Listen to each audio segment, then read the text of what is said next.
Hey everyone, Chris here, and welcome to my channel, and welcome to this week's reading vlog. So here we are, it is week 2 of January, and I am still working on my 2025 TBR. Now, I have several books that I rolled over from 2025 that I never picked up, so they're really part of my 2026 TBR at this point, because I'm not reading them in 2025 at all, but I do have 3 left that I started in 2025 that I would really like to finish this week.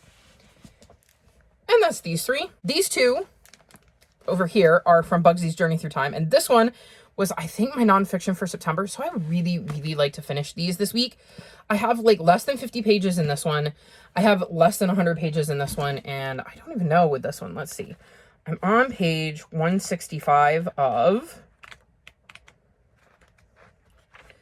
258, so I have under 100 pages on this one. So if I could finish those that week, this would be great, because then I can get them off of my TBR and not have to worry about them. But they're denser reads. They're slower reads, and I'm definitely going to have to break that up because I have been reading them for days in dribs and drabs, and they read a bit slower and they tire me out because it's a lot of information.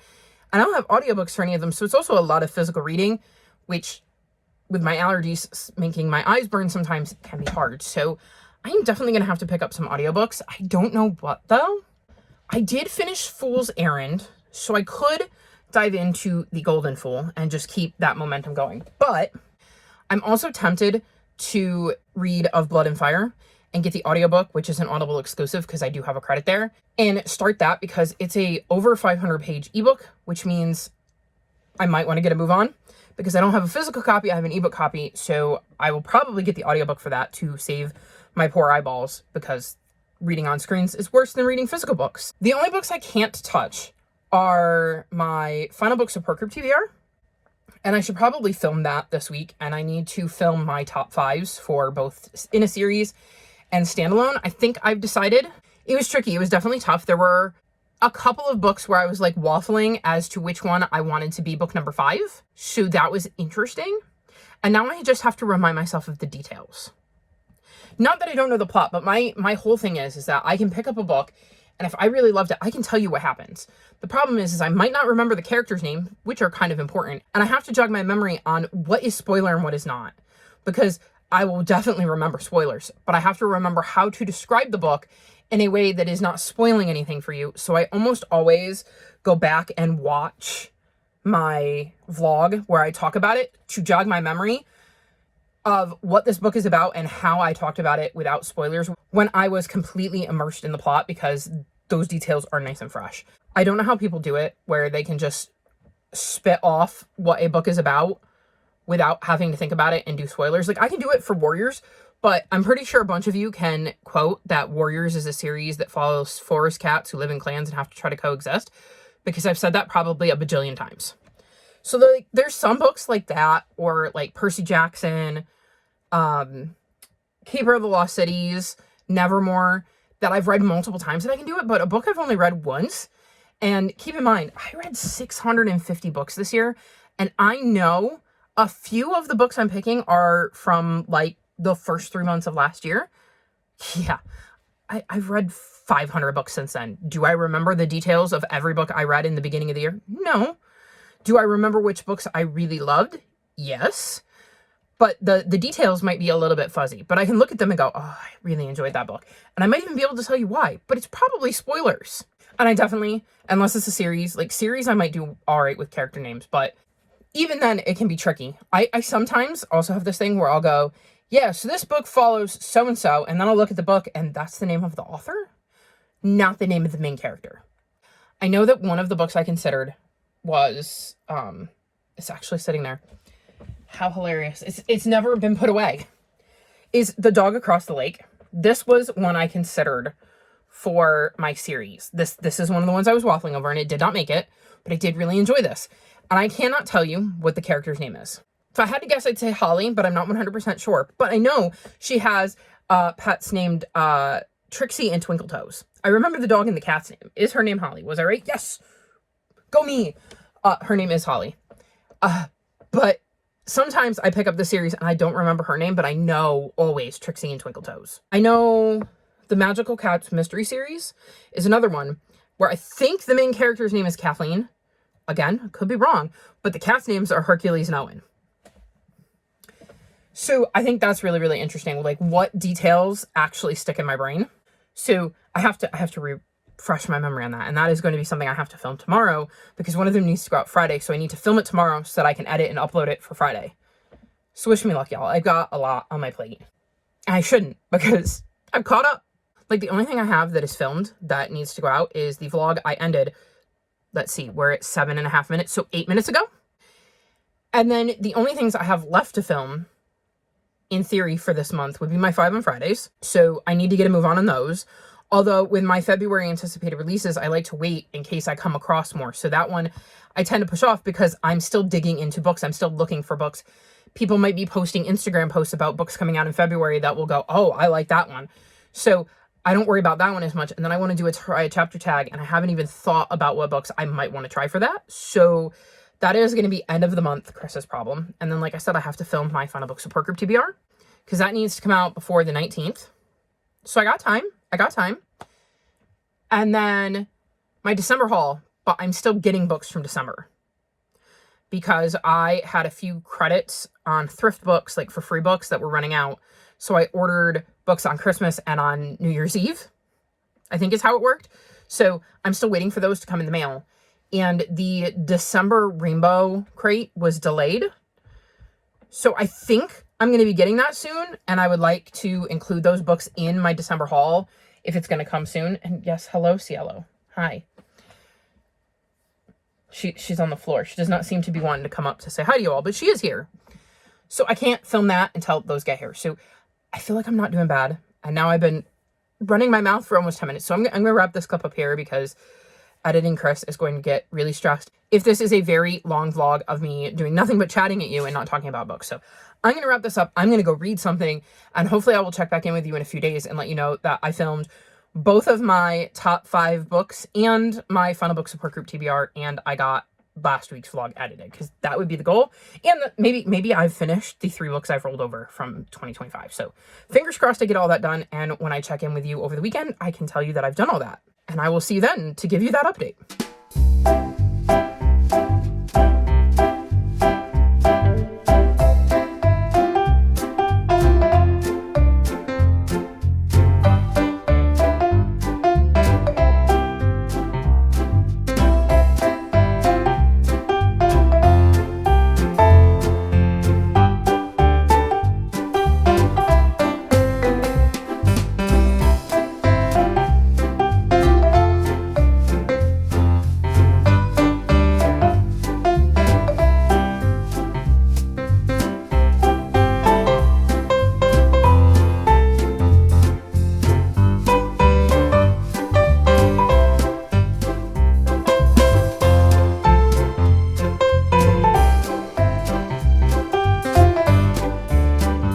So it is Sunday, and I thought I should check in. It has been an interesting week so far. I've actually made some progress in some ebooks, which is always nice, as they tend to be the ones I struggle to remember even on my TBR, because I look at my books and go, oh, I'll read that, and completely forget to check the ebooks. So definitely excited to be able to tell you that I've read some of those. I'm still working on my rollovers. I finally picked X Marks the Spot back up. I am now on page 179, which isn't tons because I was only on page 163, but I did read a little bit. The other 2 books I haven't picked up because I'm worried they will make me angry. And if you've been paying attention to the news this week, well, there's been a lot on the news that's made me angry. So I was trying to protect my mental health by intentionally not picking them up. So I focused on some other stuff. The first of which is Of Blood and Fire, which I gave 4 stars. So this I was reading, I believe, for poll pick for Phase Out Your TBR, and I decided to go with ebooks, even though I'm trying to phase out my physical TBR, because I was like, well, if I'm going to let y'all vote on something, why not it be an ebook? And I think this is something I'm going to bring back each month. So keep an eye on my community tab on YouTube, because I will be putting polls up each month to have you all pick one of my ebooks to help me read, so that I can actually get through at least 12 of them. So this is an adult fantasy, and I had a good time with it. I was saying, while I was reading it on sprints, it reminded me a little bit of the Faithful and the Fallen series, and it reminded me a little bit of the Wheel of Time. And I'm not a huge fan of the Wheel of Time, but it is a important series in the history, I believe, of like epic adult fantasies, a lot of people have read it and then been inspired. And I can kind of see that a little bit. I think some of those themes playing out in Of Blood and Fire. And then there was just something about the writing, I think, that reminded me a little bit of the Faithful and the Fallen series. And I'm going to read you a little bit of the description because it gives the background better than I could with my foggy brain from allergies and my struggling with bad brain days, but filming anyway is kind of brain day. So it says, Ephesians is a land divided by war and mistrust. The high lords of the south squabble and fight, only kept in check by the Dragon Guard, traitors of a long time past who serve the empire of the north. And that's kind of the background. So that's where we're taking place. And then we follow our main character named Callan, who lives in a remote village and is still grieving the loss of his brother and is getting ready for the Proving, which is something that all of the males in the village go through at some point in their lives where they have to test their courage and skill. And he goes out with a couple of friends and it goes very, very differently than he expected it to. And those events lead him to meeting a mysterious stranger, and that interaction completely upends Callan's world and changes his entire life. And he ends up thrust into a middle of a war that is happening, and it says, there is no prophecy, his coming was not foretold. He bleeds like any man, and bleed he will. So I like that there's no prophecy. He's not like a chosen one or anything. He is just a person who happened to be in the wrong place at the wrong time and gets roped into this war that has been raging and now has to deal with the consequences of being in the wrong place at the wrong time and having his entire life upended. And I really enjoyed following him. We do have some other POVs sprinkled throughout, but Callan is our main one. And I really enjoyed him. I loved seeing him struggle with, this isn't how things were supposed to go. What do I do now? And all of the ups and downs that are now happening to him. I liked getting to learn about the world and the things that were happening, especially considering Callum's been in this small village. So he is learning as he goes.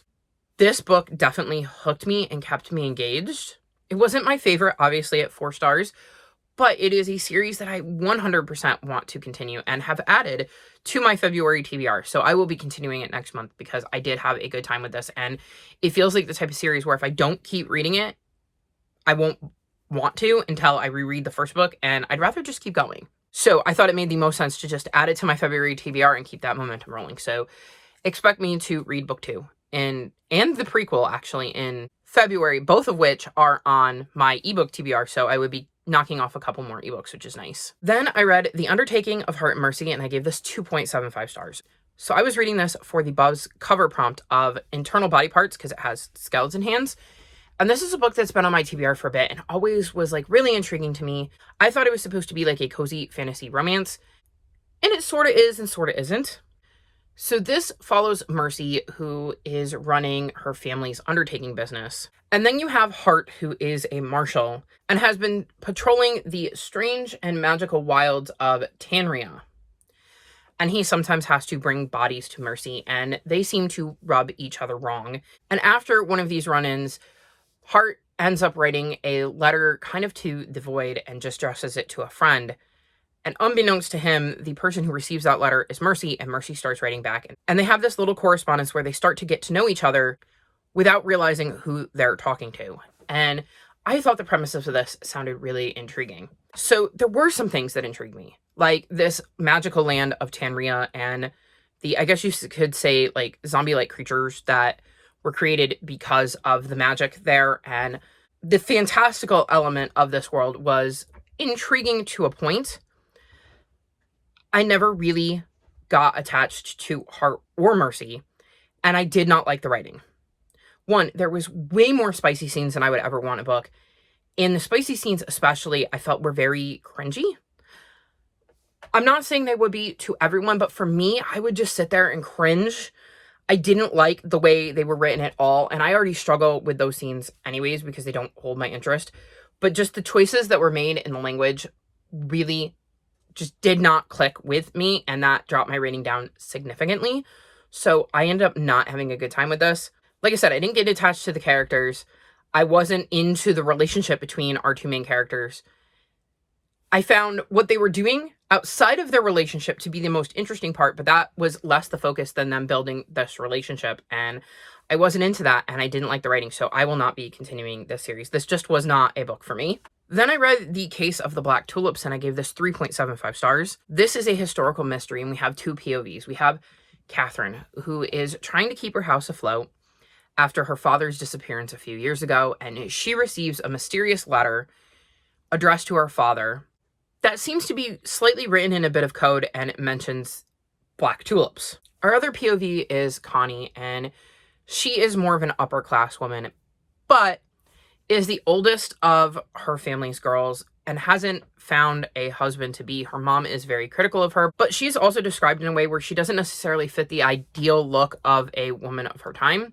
And I think that plays into it. And she also is a bit shyer and not great at faking the social situations that you need to be able to fake to kind of fit into society. And she ends up meeting Catherine and finding out about this mystery that has fallen in Catherine's lap, and the two of them end up working together and forming a friendship as they try to figure out what is going on with the letter writer and what the secret of the black tulips is. I thought this was a very interesting start to a series. I thought it did a really good job of introducing us to Catherine and Connie and their lives and understanding where they're coming from, because they both come from very different backgrounds. I like the relationship that develops between Catherine and Connie in this one, and how they have to figure out how to work together, and it's not always smooth sailing. I thought the mystery was intriguing. I really wanted to know who this letter writer was and why they were writing to Catherine's dad, while also wondering what happened to Catherine's dad, and are we going to find that out, because that was playing out in the background because we knew he'd been missing. I feel like this had a lot of really good elements, and I'm very interested to see where the series goes. So we'll be continuing this one. I had a good time with it. I think it is a good, solid start to a series, and I think there's a lot of foundation to kind of build upon and grow upon, and I'm very curious to see if the mysteries continue to intrigue me, because the characters have already hooked me, which is very, very good in a series like this. So we'll be continuing this one and had a good time with it. Then I was playing Libby Chicken, so I decided to pick up Mutual Aid Building Solidarity During This Crisis and the Next, and gave this 4.25 stars. This is just a guide of what mutual aid is, how it works, and how to be involved in a mutual aid project, and some pitfalls that you might want to avoid.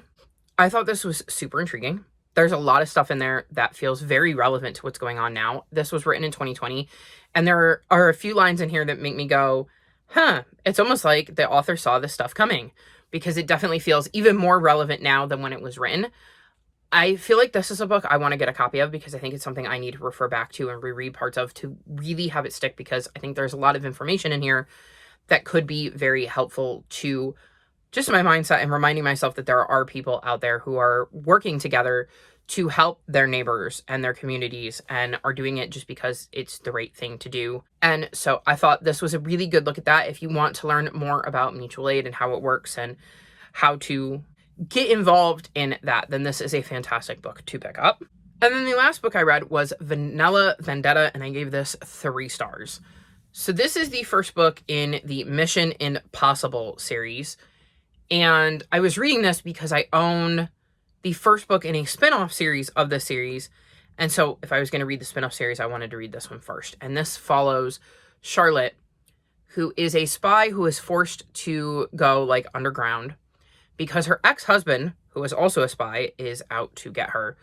So she is hiding out at her grandmother's inn and is working as like a maid and waiter at her grandmother's inn, and pretending that she's just an employee and not her grandmother's granddaughter. And on her first day, she makes a batch of cupcakes. Somebody eats them and he drops dead, and she becomes the main suspect, which is not going to help with her trying to stay underground and off of her ex-husband's radar.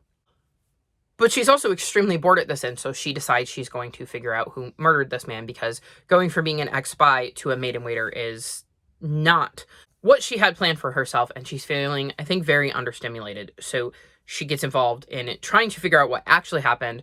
1, because it's more exciting than being a maid and waiter, and 2, because she kind of needs to clear her name to help keep her cover. And this was just fine. I wasn't particularly attached to the characters. I didn't really care about the mystery of who killed the guest at this inn.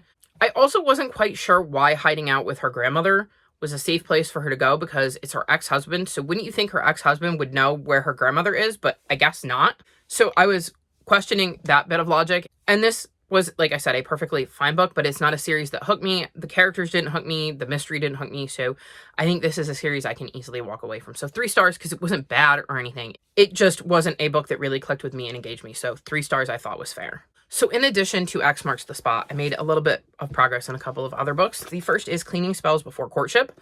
This is the 4th book in the series, and I am now on page 66.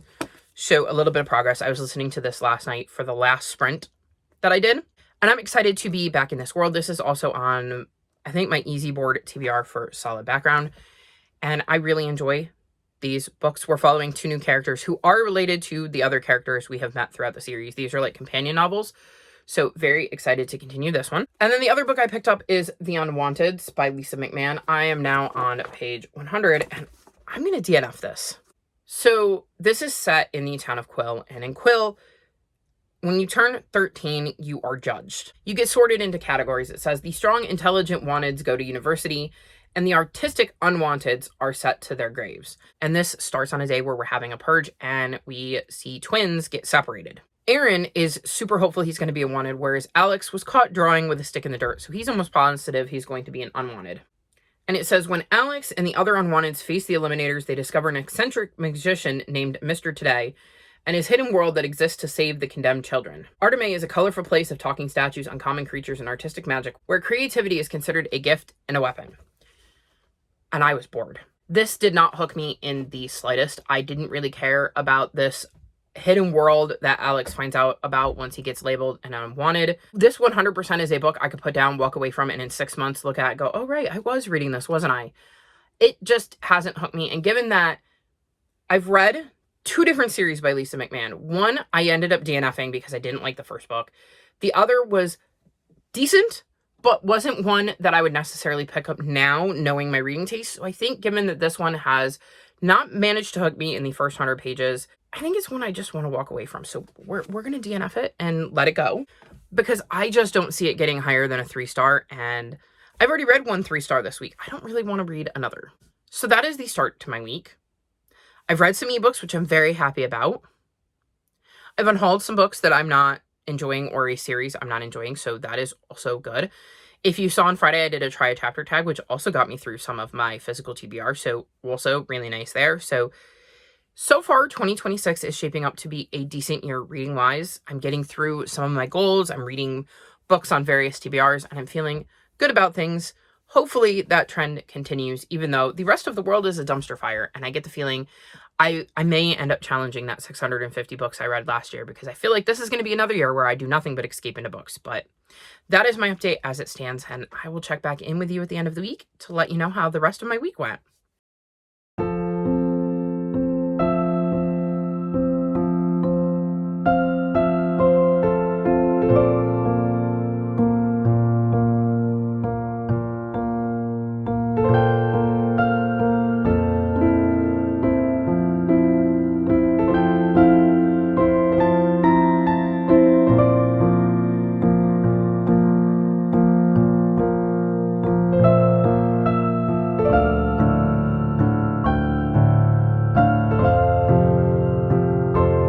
So it is the 15th, which means week 2 of January, and 2026 has come to a close, and I have a nice little stack of books here to tell you about. I feel like I'm having a pretty decent 2026 so far. I feel like I'm accomplishing a lot. My vlog for last week has been posted, so I'm still nice and caught up. I got the 5 on Friday I wanted out. I have filmed my final book support group TBR, so I need to edit that tonight so it can go up tomorrow, which I'll be doing after I finish my 5 on Friday. So it's going to be a late night, I think. But I feel pretty confident that I'm going to get everything done that I need to get done. So everything is rolling smoothly. The only thing I haven't filmed yet that I was hoping to film is, like I said, my 5 on Fridays for my top 5 books in a series and my top 5 standalones.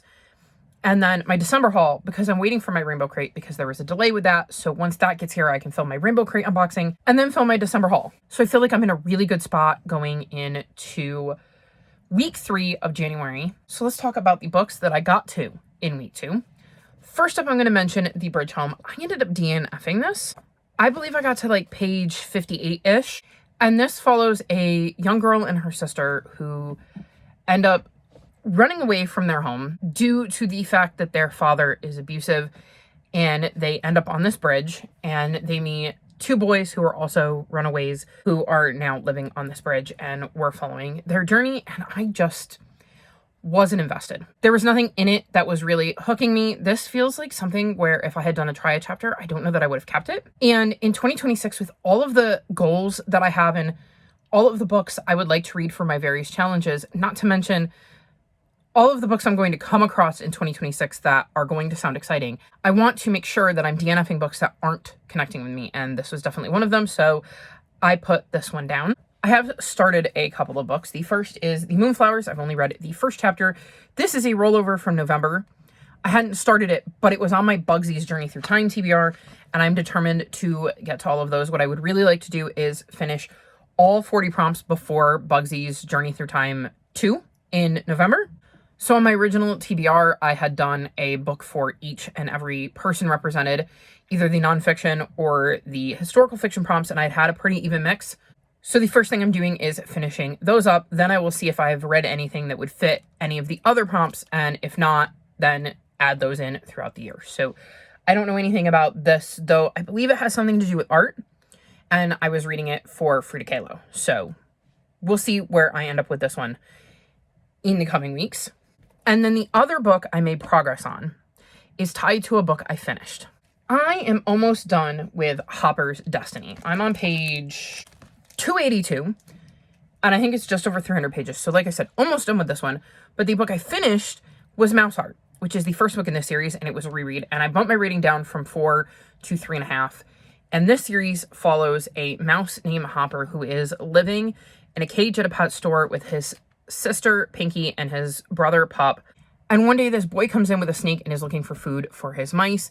The shop had already closed though, and so he's planning on coming back the next day. So Hopper, along with his siblings, break out the next morning when the boy shows up to buy the mice. And Hopper ends up separated from his siblings and ends up going down into the sewers, where he finds a bunch of other mice living together and ends up finding out about a chosen one that looks a lot like him and trying to navigate life in the sewers when he's only ever lived in a cage, while also trying to figure out how to find his siblings because he needs to know what happened to them. And this is obviously a continuation. So the first time I read the series, like I said, I gave the book 4 stars. I bumped it down to a 3.5. I didn't enjoy it as much on reread, but also my tastes have massively changed. I think this is a middle grade series that I would have really enjoyed as a middle grader, and I'm having fun with it, and I do plan to finish this and read the third book in the series because I think it is a interesting enough series that has connected with me enough that I want to know how things turn out for Hopper and his friends. So I'm having a good time with it, even though it isn't my favorite. I'm not sure that had I not had this book on my January TBR and I hadn't reread Mouse Heart, that I would have continued the series. But because I had already invested the time into rereading Mouse Heart, and this was already out from the library, both physically and as an audiobook on Libby, I decided to give it a go, and I don't think I'm going to regret reading it. So even though it's not going to be a new favorite series and will definitely be one by the end of the year, I won't be able to tell you what it was about other than that it followed a mouse. I think it is a series that I will enjoy reading in the moment. So I'll be continuing on with this one in the coming week. And now for everything else I've finished. First up, I have Frieren Beyond Journey's End Volume 1, and I gave this 4.5 stars. I absolutely love this. So this follows Frieren, who is a mage, and at the start of the story, she and 3 others are returning after having battled the Demon King and won. And she is going to outlive the rest of her party. And so to her, the journey to take out this Demon King wasn't actually that long, but to other members of the party, it certainly was. And we see her kind of go about her life and then check back in with the members of her party decades later. And during one of these check-ins, one of them dies and she attends the funeral, and it makes her start to look at things slightly differently. And we see her go on this journey of kind of self-discovery and changing the way she thinks. And as we follow her, we see different memories of her journey with the 3 people she was on the journey with: Himmler, Eisen and Hyder, I believe are their names. So we get these flashbacks that show the relationship she developed and the things she did with the crew on her quest to defeat the Demon King, while also seeing what is going on in her life now and getting glimpses into what ended up happening to those three and where they are now, because obviously at least one of them is dead because we know she attends the funeral of one of them.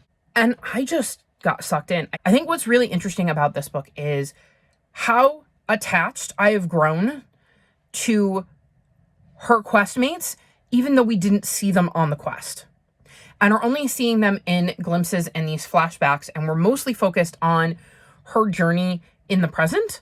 But the author did such a good job about making me care about the relationship that the four of them developed during their quest, that even though that's not necessarily front and center and we're not seeing it happen in real time, it has made me invested in the series and wondering how Frieren is going to progress throughout the series and which memories we're going to see and how they affect her in the present. So I am totally hooked on this series. It took everything I had not to immediately pick up volume 2, which is not on my January TBR. And even though I was encouraged to just keep going and read the entire series, I would have to get it out of the library. And I was not going to blow up my TBR for that. But I have put volume 2 on my February TBR. I will be reading it in February, and I cannot wait to dive back in. I think it's going to be very, very hard for me to not want to get the rest of the series and just binge it, because this first volume was so good and I connected so well to the characters that I think there will be several 5-star volumes in the series, and it is definitely one that will be caught up before the end of the year, I promise, because I'm so invested in the story now. Also, thank you, Amanda, for the recommendation. I'm so glad you encouraged me to read it and that I listened to you and picked it up, because I loved the first volume. Then I finished a series by reading Cleaning Spells Before Courtship. I gave this 3.75 stars. So this is the last book in the Fae and Human Relations series, and I didn't know it was the end until I got to the end and read the acknowledgments, so that was a surprise. This is a fantasy romance series that is set in a historical time period and are male-male romances, and they're all interconnected, though we're following different characters. And I can't really say how the two characters we're following in this one are related to the story without spoiling some things, but they are definitely intertwined with the greater story that's been told. And we're following these two, one who is a fae and one who is a human, and they're going to be thrown together in the only remaining available room, and the two of them are going to start to bond, and a friendship will bloom, and then more will come from there. And I don't really, like I said, want to say too much more because I don't want to spoil who they are and how they're connected to the greater plot. So this one obviously wasn't my favorite at 3.75 stars. I don't know that I was as invested in this relationship as I was in some of the previous relationships. I think it was that one of the characters wasn't my favorite, so it made it harder for me to get into it. There were times I really enjoyed some of the things that were going on, but like I said, compared to the others, it didn't hold my attention as much and I didn't feel as attached. I will say one of the main characters in this is Ace, and there's some really good Ace representation in this book, so I really did enjoy that aspect because I love seeing Ace rep in books, so I really enjoyed that aspect. And this is a series I would highly recommend if it is the type of thing that you would enjoy, because I had a really good time with it. Also, it is super inclusive because it has a dyslexia-friendly font, which I think is absolutely amazing. So I would highly recommend this series if you are into historical fantasy romances and the premise sounds interesting to you, because there's a lot of fun stories that are told throughout this and a lot of great rep in here. Then I listened to an audiobook, and it's called Bird Songs in Literature, Bird Songs and the Poems They Have Inspired. And I gave this 3 stars. So fun fact, anybody who has followed me for a while knows that I don't listen to audiobooks at less than 3 times speed. And I can even listen to some of them all the way up to 4 times speed. This is a book I listen to at 2 times speed. Yes, I know it's shocking, but the reason I listen to this at 2 times speed is because there is birdsong in the book. It is not a physical read. There is only an audiobook, and that is because a lot of this book is about birdsong and how it relates to different points in literature. And while I didn't really care for the speaking aspect of it, and I wasn't really super interested in the way the narrator told that story and connected things, I absolutely loved getting to hear the birdsong. So it's getting 3 stars because I enjoyed that aspect of it. And liking the idea that Birdsong can be connected to literature, even if I didn't like necessarily the way it was done. So this is a book that I don't know if I could recommend, given that I only gave it 3 stars, but it is an interesting look at things. And I like the idea of kind of thinking outside of the box, and I wouldn't have thought of doing a book like this. So I think it's really cool that this book exists. I just don't know that I loved the execution, even though I did really, really enjoy the Birdsong and getting to hear that in real time. Then I read The Baker and the Bard, and I gave this 3.75 stars.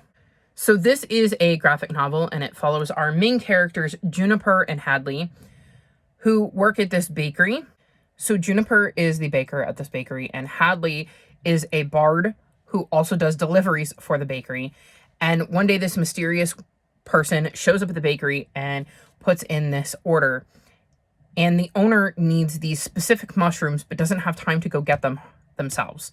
And so Hadley and Juniper offer to go get these mushrooms for this order. And so we see them set out on a journey. And on this journey, they come across a town who has a mystery. Something is attacking crops at night in the woods. And so they decide they're going to find out what that is. Mainly because Hadley thinks it could turn into an interesting story for them to tell as a bard. And Juniper agrees to go along with it because she agrees with Hadley.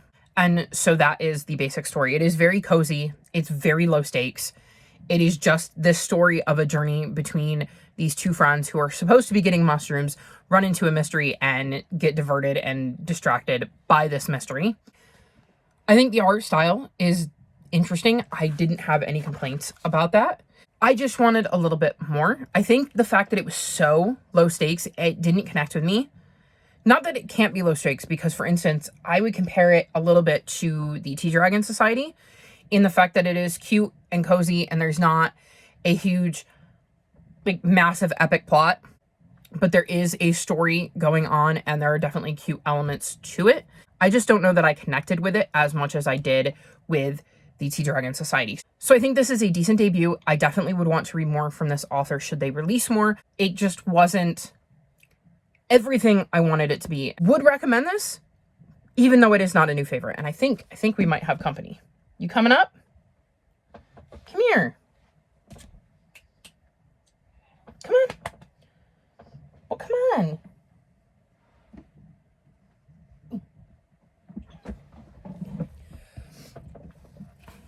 Here she is, the star of the show. Say hi to everybody. Say hello. She was here when I immediately pulled out the camera. By the time I started filming, she was gone. But when I pulled out the camera, before I even said a word or did anything, she knew. So yes, this is Cielo. How is your week 2 of 2026 going? Oh, is it going good? Yes. She says it's going amazing, and that if you haven't, you should hit the like button and subscribe to Cielo's channel so that you can see more of her beautiful face. In case you were wondering what all of her faces and purrs meant. Because she is purring. I don't know if you all can hear it, but she is indeed purring. I'm trying to get her closer to the camera so you can maybe hear her purr. Without, her knocking into the camera. So, back to my reading, if Cielo will let me. Maybe. Oh, we're turning around. Next, I read The Lies We Leave Behind, and I gave this 4 stars. I was reading this for the Old Growth Forest for TBR-a-thon, because I'm doing all 3 versions. This is a historical fiction that is following a woman named Kate, who is a nurse. And the book starts off with her somewhere in the Pacific, and we get to see her helping to tend wounded soldiers there. But then she suffers an injury that sends her home, and when she heals from that injury, she gets reassigned to a location in England. Once there, she meets a soldier who intrigues her in the way nobody else has. She never intended to find someone and fall in love, but this soldier gets past all of her defenses and it makes her look at life past the war and what might come in the future. However, before she can really dive into that, something from her past comes up and pulls her away from her soldier and into danger. And she has to grapple with this new situation she's found herself in, while still hoping that the future she now saw for herself will still be there when the time comes. I had a good time with this one. I really got into Kate's story and wondering what was going to happen. I thought it did a great job at looking at what it was like to be a nurse during the war. I think it was really brutally honest about that. I thought it was interesting to see the differences between Kate's life when she was in the Pacific versus the English countryside she ended up in. I liked seeing her connection with the soldier and how that came about, and then finding out about her past and the journey she went on related to that. This book definitely made me emotional and had some heart-tugging moments in it. I was invested from the word go. It was a little slow at times, otherwise I think it would have gotten a 4.5. But overall, I really enjoyed this and would definitely be willing to read more books by this author because I had a good time with it. Then, y'all, I did it. I finally finished X Marks the Spot. I had been reading this book since September. I ended up giving it 3.75 stars. So this is about 8 different archaeological endeavors. And our author tells us about 8 different time periods with 8, like I said, different archaeological finds. And some of them were more interesting than others. So of the 8, I think the ones I found most interesting were the Terracotta Warriors and the Rosetta Stone. Probably because I was familiar with the Rosetta Stone, and the Terracotta Warriors was just something that really clicked with me. There were 2 I wasn't super into, and that was one where we followed a man who was making discoveries near where the Silk Road was. So as you can see, this is where he was searching. And then the other one was about a ship called the Uluburun. I might be pronouncing that wrong because it's not a name I've come across before. So you can see the map of this one as well. I think those 2 were the least interesting to me. Overall, I thought it was an interesting collection. I think there was stuff in every single one that I did find interesting, even if they weren't the most riveting. I feel like at times it could be a bit slow, and I didn't quite understand why some of the details that were included, hence the 3.75 rating. But I do think it's interesting, and there is definitely some things in here that I would love to learn more about. So I might look into that for the future. Like I said, the Terracotta Warriors was really interesting because I didn't know about them. And there was another one, it was called Back to the Ice. And it involves, southern Siberia and finding what is believed to be possibly the princess of Altai. And basically they were digging and finding these mummified bodies that were encased in ice. So they were even more well preserved because they had been mummified first off, and then were surrounded in these blocks of ice, which really helped preserve them. And I thought that was kind of interesting how that happened. And of course, now with climate change, that is becoming an issue because there are still these tombs out there that have yet to be discovered. But with the ice melting, they're on a time clock to kind of find them and discover them and excavate these sites. So that one might be something I look more into in the future as well. I think the only ones I really, like I said, didn't care about were the one that was near the Silk Road and then the one with the underwater ship. But overall, I thought it was a nice little collection. It was just a bit dry, like I said, at times. So if it is something that interests you, you may want to check it out and give it a go. But if it's not something that is particularly interesting to you, I don't know that it would really pique your interest. So maybe give this one a pass. Then I finished another series, as far as I can tell, by reading Ash Garden. And I gave this 4.5 stars. So this is the 3rd book in the Plotting the Stars series, and based on the way it ends, it feels like the end of the series. It definitely feels like all of the storyline was wrapped up, and I haven't seen anything where it states that this is a concrete trilogy, but I am marking it as such because it certainly felt like this story wrapped up nicely in book 3. So if you don't know what this is about, it follows a girl named Myra who lives on the moon, and that is because we as a race had to leave Earth because plants became toxic and we could no longer stay there. Once we get to the moon, we have kind of banned plants because of the fact that they became so toxic on Earth. So plants really aren't a thing on the moon. And Myra goes to this school where the kids are hoping to find Creers, Creer. And these are special abilities that manifest. And she doesn't really want to manifest these same careers as her parents did. They don't really interest her. She doesn't really know what she wants. She just knows she doesn't want that. She tends to skip class a lot and isn't really invested in schooling and stuff. And one day stumbles across a secret garden hidden behind a panel in a unused classroom, and ends up finding out that there are all these plants that shouldn't be there, and develops an attachment to the plants and has to figure out what she's going to do with that, because plants are supposedly toxic, but she feels fine after interacting with them. And it is essentially a secret garden retelling, because Myra, instead of Mary, has come across a secret garden in her school. And I have really loved this. Essentially, it is a sci-fi secret garden retelling, and I absolutely adored the first book, really enjoyed the second one, and really enjoyed the conclusion. And because this is the third book in a trilogy, I can't really tell you what's going on because it would spoil things. But I did love the way this wrapped everything up. I really liked seeing Myra's journey throughout the series and how we got to learn all about this world and what happened on Earth and how we ended up on the moon and plants got banned. I liked the friends that Myra made along the way and how relationships were tested throughout the series.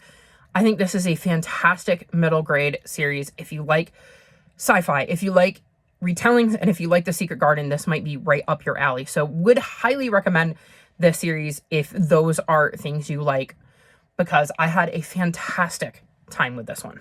And then the last book I finished was What Were the Seven Wonders of the Ancient World? And I gave this 4 stars. So this is a Who HQ book, which is a middle grade nonfiction series. And it just literally looks at the 7 wonders of the ancient world. It goes chapter by chapter to give you an idea of what they were and where they were and what is left of them, if anything. I thought that was really, really interesting. It also comes with a pull-out map that I obviously haven't pulled out that has the map of where the wonders are, or where they were. And I just thought this was interesting. Some of them I knew about, like for instance, the Great Pyramid at Giza. I've always enjoyed Egypt, so that was one I was aware of. But there were others that I have definitely heard of because I've heard the 7 wonders listed before, but I didn't really know anything about. So I thought this was an interesting way to introduce the topic to kids. The Who HQ series continues to be a great starter and primer for whatever topic they decide to cover. So would highly recommend this series if you have little ones who are looking to learn a little bit more about the world in general. And this in particular, like I said, had a very interesting topic and a very good way of kind of introducing this concept to kids and explaining what the wonders were, where they were, and what, like I said, is left of them, if anything. So that was my second week of January. I'm off to a really good start. I finished 2 series I didn't know I was finishing. I started a series that I think could easily be a new favorite by the time I get done. And I read some standalones and finished a book I started in September. So very, very happy with my progress so far in January. And like I said, I'm staying on top of videos. So fingers crossed that momentum continues into week 3. But that's going to be all for this video. All of my social media is linked in the description below if you'd like to come chat with me. If you made it this far in the video, leave me mouse emojis in honor of me working through my Mouse Hunter series. Like this video and subscribe to my channel, and I'll talk to you next time. Bye!